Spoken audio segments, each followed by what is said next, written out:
ఆడ చూడు పంట వేస్తున్నారు, ఆడ కూర్చోలేము. ఆ యాప్ చెట్టు, రెండో యాప్ చెట్టు దగ్గర మేము పోయినసారి కూర్చున్నాం ఫ్రెండ్స్. అలా కూర్చొని దోశలు, చికెన్ కూర అక్కడ తిన్నాము. ఇప్పుడు ఏంటంటే అక్కడ పంట వేస్తున్నారు. ముందు మనం ఇసుక తెచ్చేసి పెట్టేసామంటే ఏం దాహానికే ఏంది.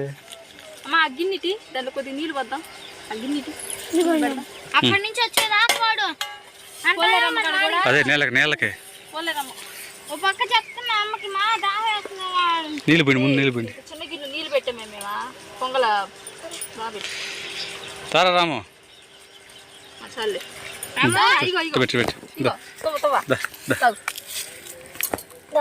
అది వాటర్ కోసం పాపం. అది మళ్ళీ బుట్ట గిన్నె ఉండింది బయట ప్లాస్టిక్, దాంట్లో కొన్ని నీళ్ళు పెడితే తాగలని.